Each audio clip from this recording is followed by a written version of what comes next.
The Ghost of Miser Brimpson by Eden Phillpotts. Chapter 1.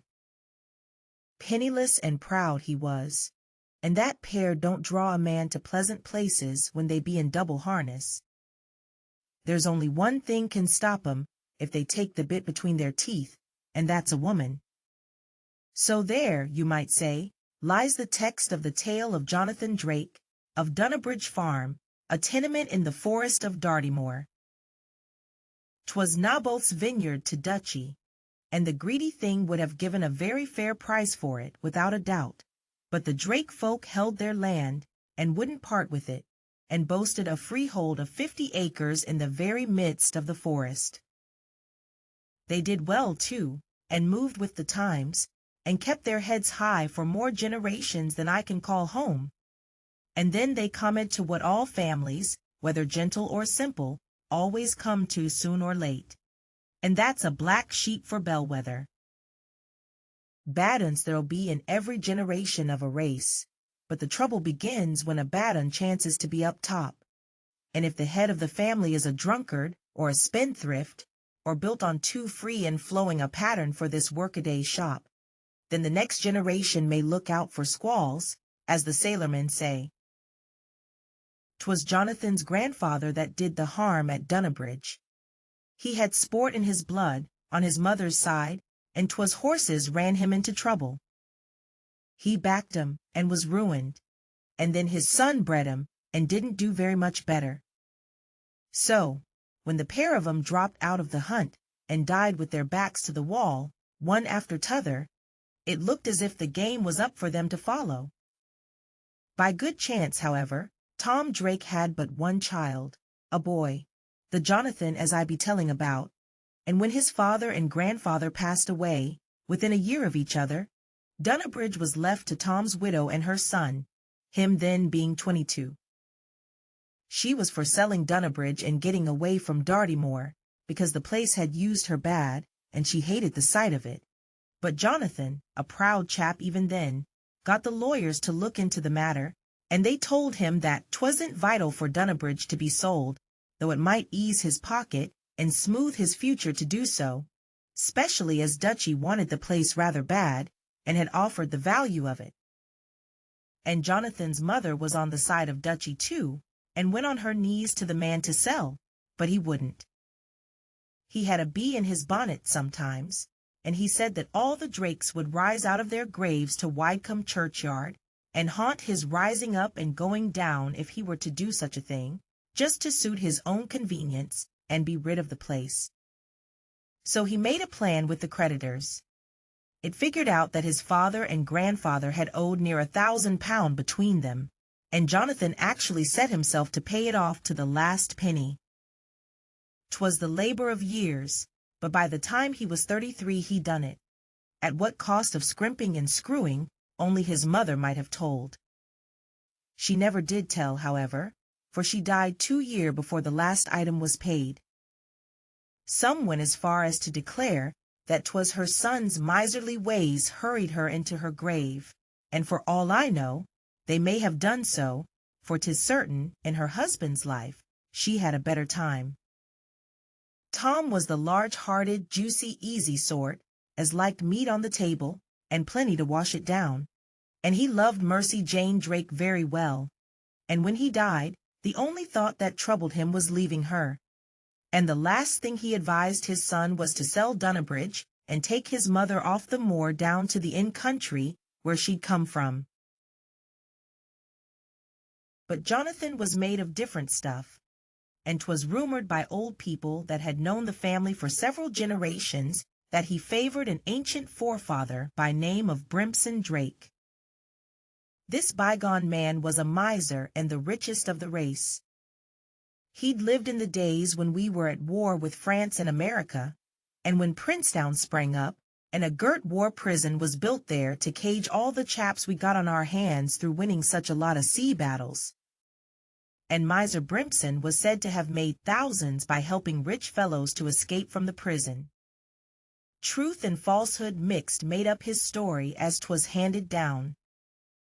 But one thing appeared to be fairly true about it, which was that when the miser died, and Dunnabridge went to his cousin, the horse racer, not a penny of his fortune ever came into the sight of living men. So some said 'twas all nonsense, and he never had no money at all, but only pretended to it, and others again declared that he knew too well who'd follow in his shoes at Dunnabridge, and hid his money accordingly, so that no Drake should have it. For he hated his heirs as only a miser can hate 'em. So things stood when Mercy Jane died, and Jonathan was left alone. He paid all his relations' debts, and he had his trouble and the honor of being honorable for his pains. Everybody respected him something wonderful, but, all the same, a few of his mother's friends always did say that 'twas a pity he put his dead father's good name afore his living mother's life. However, we're not built in the pattern of our fellow creatures, and 'tis only fools that waste time blaming a man for being himself.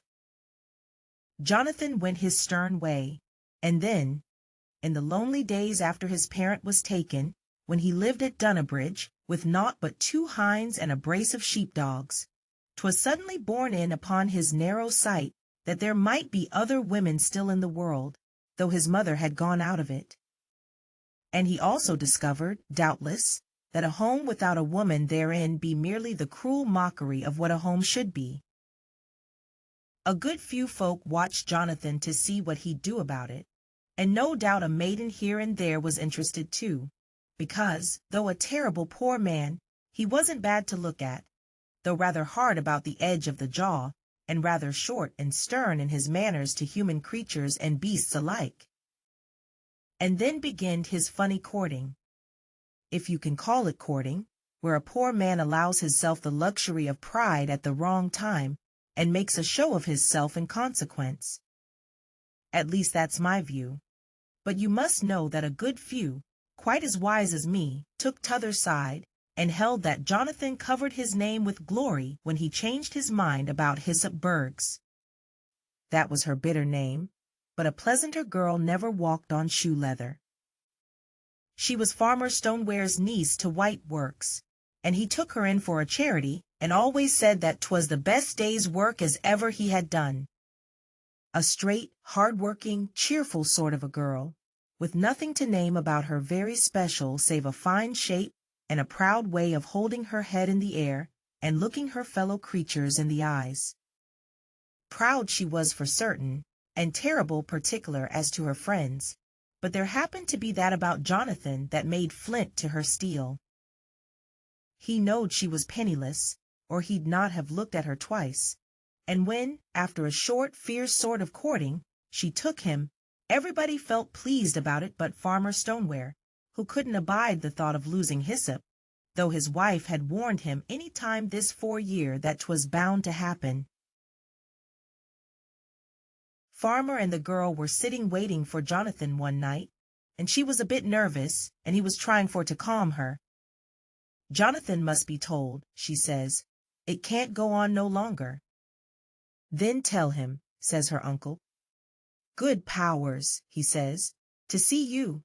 One would think the news was the worst as could ever fall between a pair of poor lovers, instead of the best."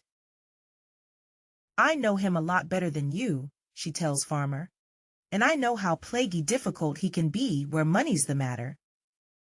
He very near throwed me over when, in a weak moment, I axed him to let me buy my own tokening ring. Red as a turkey's wattles did he flame, and said I'd insulted him, and now, when he hears the secret, I can't for the life of me guess how he'll take it." "'Twas a pity you didn't tell him when he offered for you," declared Hyssop's aunt. "Proud he is as a silly peacock, and terrible frightened of seeming to look after money, or even casting his eye where it bides. But he came to you without any notion of the windfall, and he loved you for yourself, like an honest man, and you loved him the same way, and right well you know that if your old cousin had left you £5,000 instead of 500, Jonathan Drake was the right chap for you. He can't blame himself, for not a soul on Dartymoor but us 3 has ever heard tell about the money." "But he'll blame me for having money at all," answered the girl. He said 12 times afore he offered for me that he'd never look at a woman if she'd got more cash than what he had himself. That's why I couldn't bring myself to confess to it and lose him. And after we was tokened, it got to be harder still. Why not bide till you're married then? Asked Mrs. Stoneware. Since it have gone so long, let it go longer, and surprise him with the news on the wedding night, James? No, answered Farmer. Enough is as good as a feast. 'Tis squandering blessings to do that at such a time. Keep the news till some rainy day, when he's wondering how to get round a tight corner. That's the moment to tell him, and that's the moment he's least likely to make a face at the news. But Hyssop wouldn't put it off no more. She said as she'd not have any further peace till the murder was out.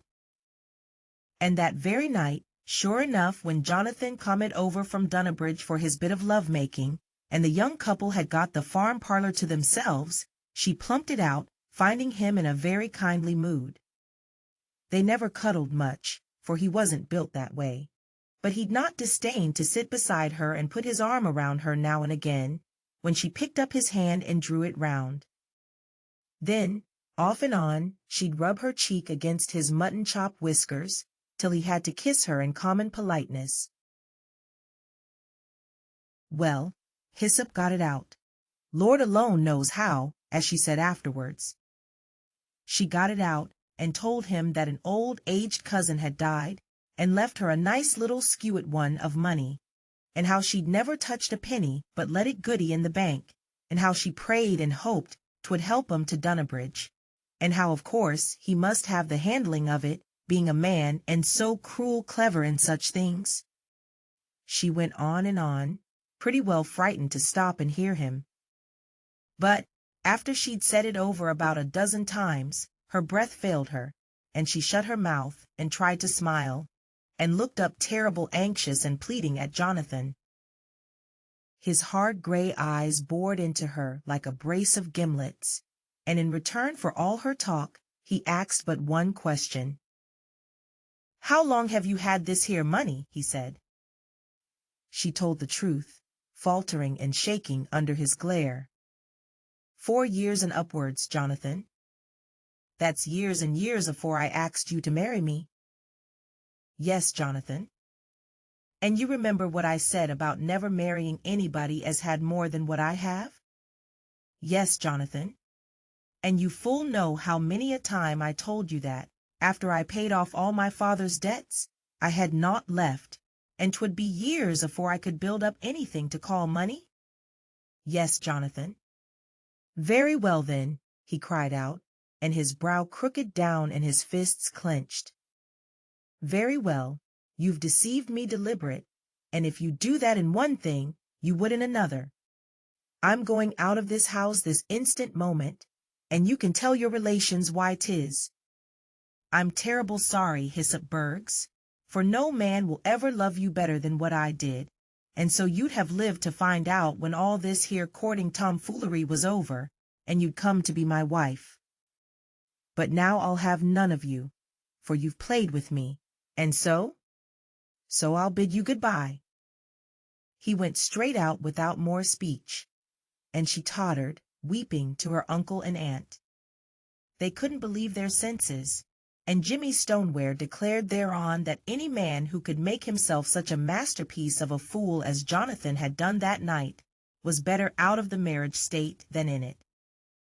He told Hyssop as she'd had a marvelous escape from a prize zany, and his wife said the same, but the girl couldn't see it like that.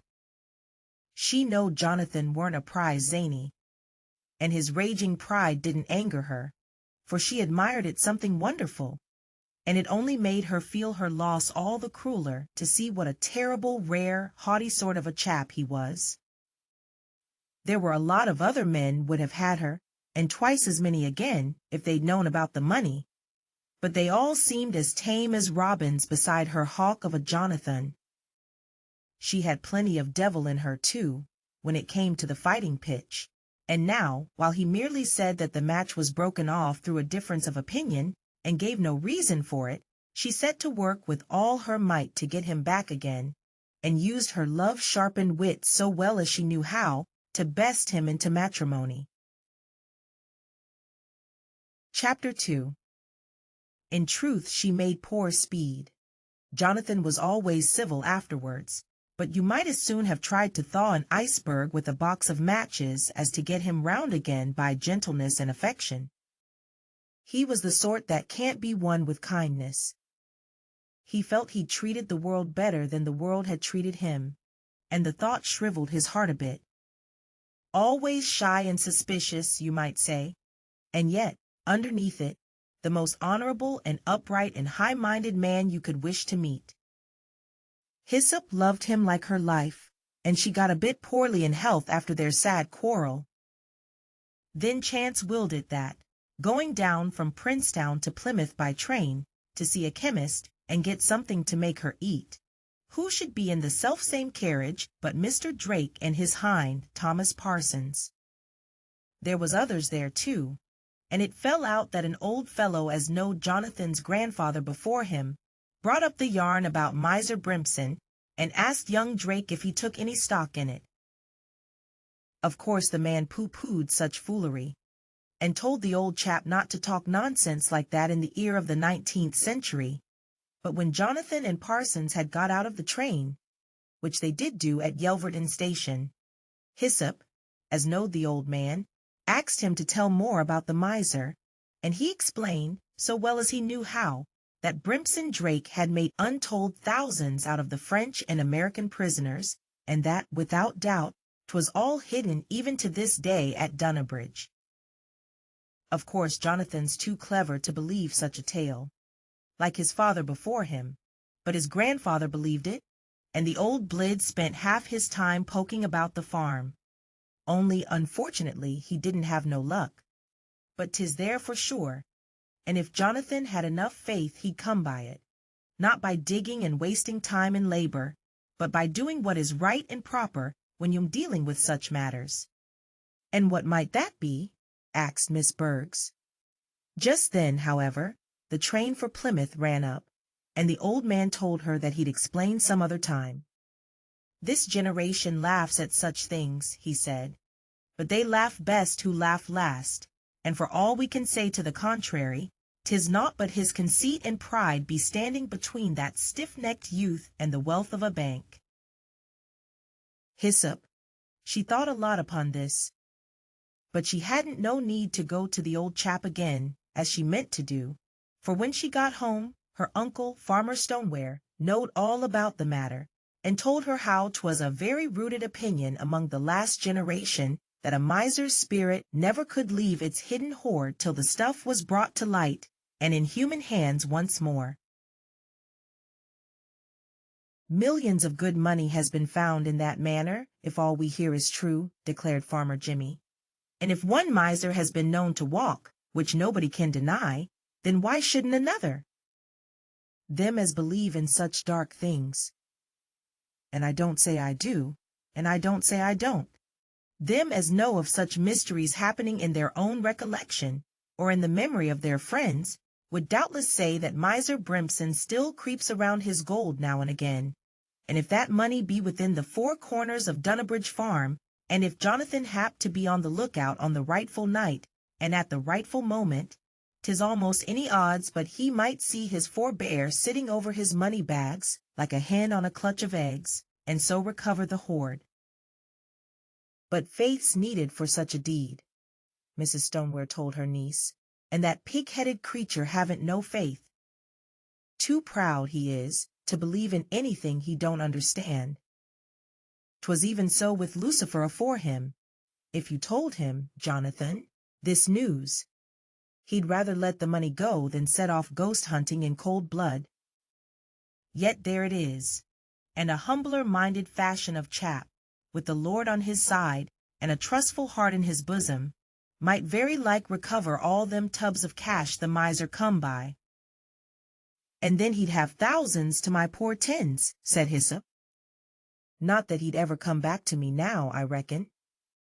But, all the same, she knowed by the look in Jonathan's eye when they met, that he loved her still, and that his silly, proud heart was hungering after her yet, though he'd rather have been drawn under a harrow than show a spark of what was burning there. And so, upon this nonsense about a buried treasure, she set to work again to use her brains and see if there might be any road out of the trouble by way of Miser Brimpson's ghost. What she did, none but them as helped her ever knew, until the story calmed it round to me, but 'twas the cleverest thing that ever I heard of a maiden doing, and it worked a wonder. In fact, I can't see but a single objection to the plot, though that was a serious thing for the girl. It lay in the fact that there had to be a secret between Hyssop and her husband, and she kept it close as the grave until the grave itself closed over him. Yet 'twas an innocent secret too, and, when all's said, 'tisn't a wedded pair in 500 as haven't each their one little cupboard fast locked, with the key throwed away. 6 months passed by, and Jonathan worked as only he knowed how to work, and tried to forget his sad disappointment by dint of toil. Early and late he labored, and got permission to reclaim a bit of moor for a new take, and so added a very fair 3 acres to his farm.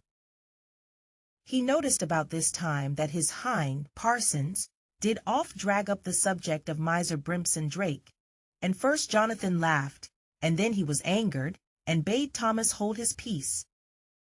But, though a very obedient and humble sort of man, Parsons would hark back to the subject, and tell how his father had known a man who was own brother to a miser, and how, when the miser died, his own brother had seen him clear as truth in the chimney corner of his room 3 nights after they'd buried him, and how they made search, and found, not 3 feet from where the ghost had stood, a place in the wall with 17 golden sovereigns hid in it, and a white witch's cure for glanders. Thomas Parsons swore on the book to this, and he said, as a certain fact, that New Year's night was the time most misers walked, and he advised Jonathan not to be dead to his own interests. At least, as a thinking man that believes in religion and the powers of the air, in Bible word, you might give it a chance, said Thomas. And then Jonathan told him to shut his mouth and not shame Dunnabridge by talking such childish nonsense. The next autumn, Jonathan went up beyond Exeter to buy some of they black-faced horned Scotch sheep, and he wanted for Parsons to go with him. But his man falled ill the night afore, and so young Hacker went instead. Drake reckoned then that Thomas Parsons would have to leave, for Dunnabridge weren't a place for sick folk, and he'd made up his mind after he came back to turn the old chap off. But Thomas was better when the master got home, so the question of sacking him was let be, and Jonathan contented himself by telling Tom that, if he falled ill again, 'twould be the last time. And Parsons said that was as it should be, but he hoped that at his age, merely 65 or thereabout, he wouldn't be troubled with his breathing parts again for 60 years at least. He added that he'd done his work as usual while the master was away, but he didn't mention that Hyssop Burgs had made so bold as to call at Dunnabridge with a pony and cart, and that she'd spent a tidy long time there, and gone all over the house and farmyard, among other places, afore she drove off again. And the next chapter of the story was told by Jonathan himself to his 2 men on the first day of the following year. There was but little light of morning just then, and the 3 of 'em were putting down some bread and bacon and a quart of tea by candlelight in the Dunnabridge kitchen, when Thomas saw that his master weren't eating nothing to name. Instead, he went out to the barrel, and drawed himself a pint of ale, and got along by the peat fire with it, and stuck his boots so nigh the scads as he dared without burning 'em. "What's amiss?" said Thomas. "Don't say you'm sick, master, and if you be, I lay no liquor smaller than brandy will fetch you round." "I ba'n't sick," answered Jonathan shortly. He seemed in doubt whether to go on. Then he resolved to do so. "There was a man in the yard last night," he said, "and if I thought as either of you chaps knowed anything about it, I'd turn you off this instant, afore you'd got the bacon out of your throats." "A man? Never!" cried Parsons. "How was it the dog didn't bark?" asked Hacker. "How the devil do I know why he didn't bark?" answered Jonathan, dark as night, and staring in the fire. One side of his face was red with the flames, and t'other side blue as steel along of the daylight just beginning to filter in at the window. "All I can say is this," he added. "I turned in at 10:30, just after that brace of old fools to Brownberry went off to see the New Year in. I slept till midnight, then something woke me with a start. What 'twas I can't tell, but some loud sound near at hand, no doubt. I was going off again when I heard more row, a steady sound repeated over and over.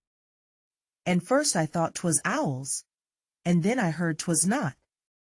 You might have said 'twas somebody thumping on a barrel, but, at any rate, I woke up and sat up, and found the noise was in the yard.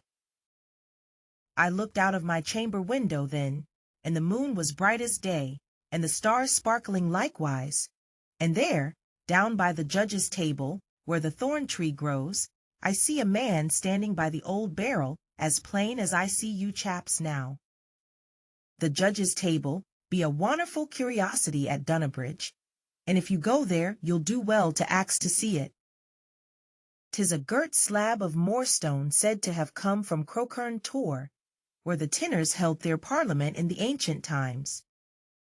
Now it bides over a water trough with a whitethorn tree rising up above. Jonathan took his breath when he got that far, and fetched his pipe out of his pocket and lighted it. Then he drank off half the beer, and spat in the fire, and went on. A man so tall as me, if not taller. He'd got one of them old white beaver hats on his head, and he wore a flowing white beard, so long as my plough horse's tail, and he walked up and down over the stones, like a sailor walks up and down on the deck of a ship.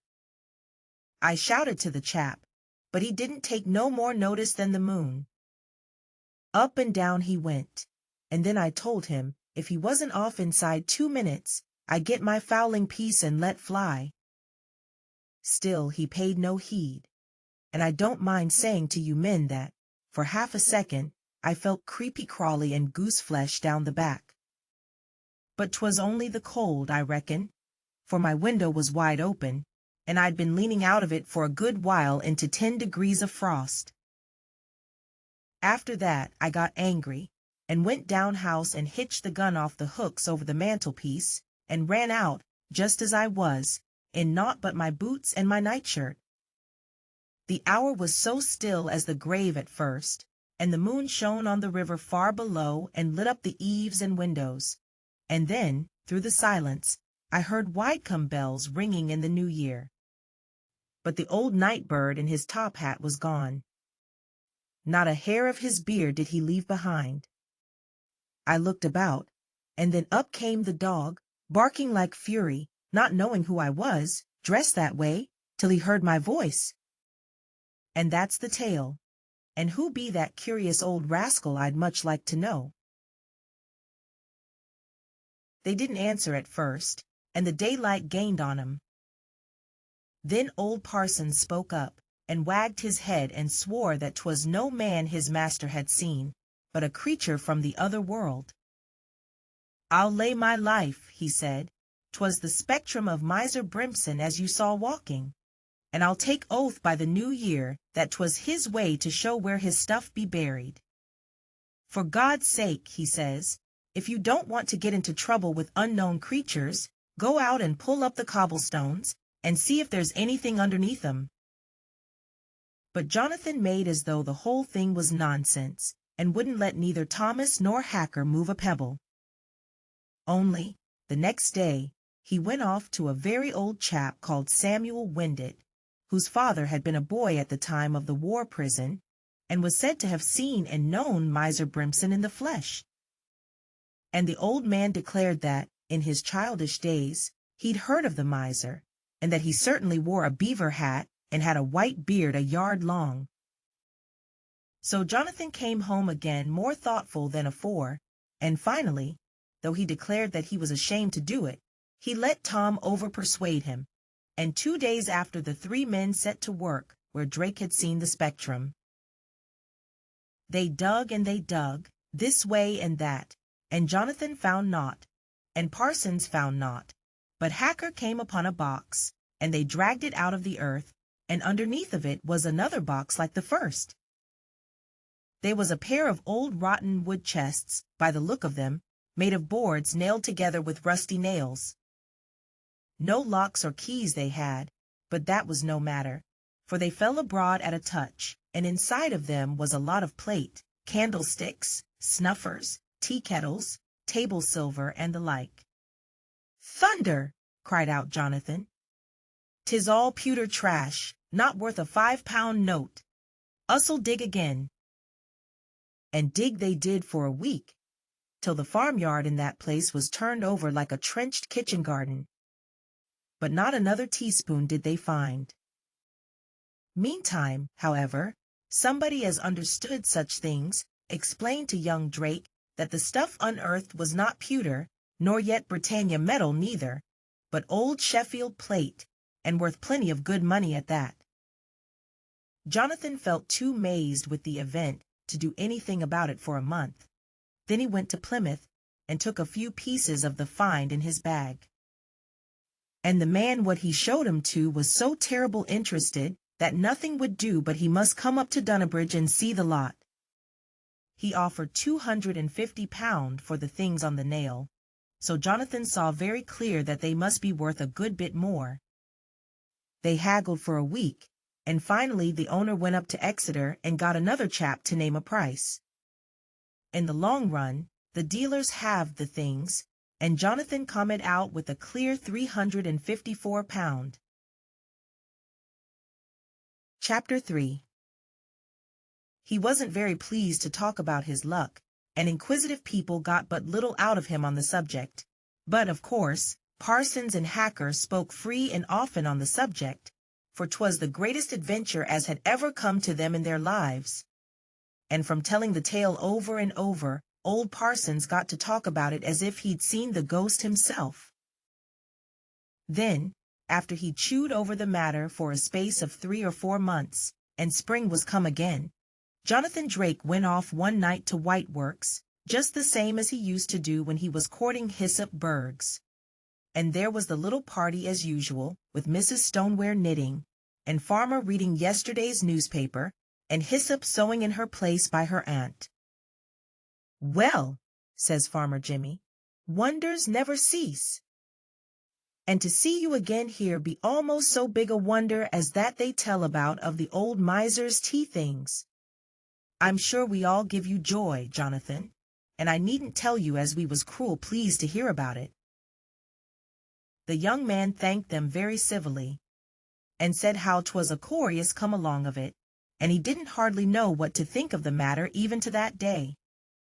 "I should reckon 'twas a bit of nonsense what I dreamed," he said, "but money's money, as who should know better than me. And, by the same token, I want a few words with Hyssop if she'm willing to give me 10 minutes of her time." "You'm welcome, Mr. Drake," she said. He started at the surname, but she got up, and they went off just in the usual way to the parlor, and when they was there, she sat down in her old corner of the horsehair sofa and looked at him. But he didn't sit down, not at first. He walked about fierce and talked fierce. "I'll ax one question afore I go on, and if the answer's what I fear, I'll trouble you no more," he said. "In a word, be you tokened again?" "I suppose you be, for you're not the sort to go begging." "Say it quick if 'tis so, and I'll be off and trouble you no further." "No, Mr. Drake, I'm free as the day you throwed me over," she answered in a very quiet little voice. He snorted at that, but was too mighty thankful to quarrel with the words. She could see he began to grow terrible excited now, and he walked up and down, taking shorter and shorter strides this way and that, like a hungry caged tiger as knows his bit of horse flesh be on the way. At last he bursts out again.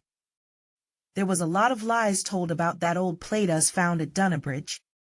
But the truth of the matter is that I sold it for £354. So Tom Parsons told Uncle. A wonderful thing. And we sat up all night talking about it, Mr. Drake. For God's sake, call me Jonathan, he cried out, and tell me what the figure of your legacy was. You must tell me. You can't withhold it. 'Tis life or death to me. She'd never seen him so excited, but very well knowed what was in his mind.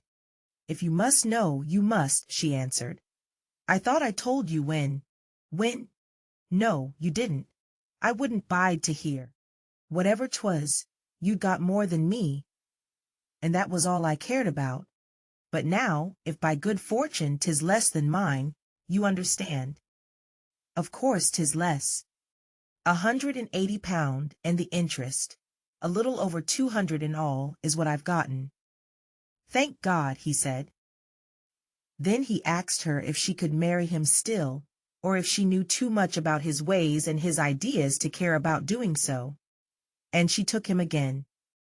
You see, Hyssop Burgs was my mother, and when father died I had the rights of the story from her. By that time the old people at White Works and Tom Parsons was all gone home, and the secret remained safe enough with Hyssop herself. The great difficulty was to put half her money and more slap into Jonathan's hands without his knowing how it got there. And even when the game with the ghost was hit upon, 'twas hard to know how to do it clever. Hyssop wanted to hide golden sovereigns at Dunnabridge, but her uncle, with wonderful wit, pointed out that they'd all be dated, and to get 300 sovereigns and more 100 years old could never have been managed. Then old Thomas, who was in the secret, of course, and played the part of Miser Brimpson, and got £5 for doing it so clever, and another 5 after from his master, when the stuff was found. He thought upon trinkums and jewels, and finally Mrs. Stoneware, as had a friend in the business, said that Sheffield plate would do the trick. And she was right. The plate was bought for £380, and kept close at White Works till 'twas known that Jonathan meant to go away and bide away some days. Then my mother drove across with it, and Thomas made the cases while old rotten boards, and they drove a slant hole under the cobbles, and got all vitty again long afore young Drake came back home. Me and Jonathan was wedded in the fall of that year, said my mother to me when she told the tale. And, come the next New Year's night, he was at our chamber window as the clock struck 12, and bided there looking out into the yard for an hour, keen as the hawk that he was. He thought I must be asleep, but well I knowed he was seeking for an old man in a beaver hat wi' a long white beard, and well I knowed he'd never see him again. Of course your father took good care not to tell me the next morning that he'd been on the lookout for the ghost. And my mother, in her own last days, oft dwelt on that trick, and sometimes she'd say, as the time for meeting father got nearer and nearer, I wonder if 'twill make any difference in heaven, where no secrets be hid. And, knowing father so well as I had, I felt very sure as it might make a mighty lot of difference. So, in my crafty way, I hedged, and told mother that, for my part, I felt certain there were some secrets that wouldn't even be allowed to come out at Judgment Day, for fear of turning heaven into t'other place, and that this was one of 'em. She always used to fret at that, however. I want for it to come out, she'd say, and if Jonathan don't know, I shall certainly tell him. I've kept it in long enough, and I can't trust myself to do it no more. He've got to know, and, with all eternity to get over it and forgive me in, I have a right to be hopeful that he will. Hyssop Drake died in that fixed resolve, and I'm sure I trust that, when 'tis my turn to join my parents again, I shall find no shadow between 'em. But there's a lot of doubt about it. Knowing father,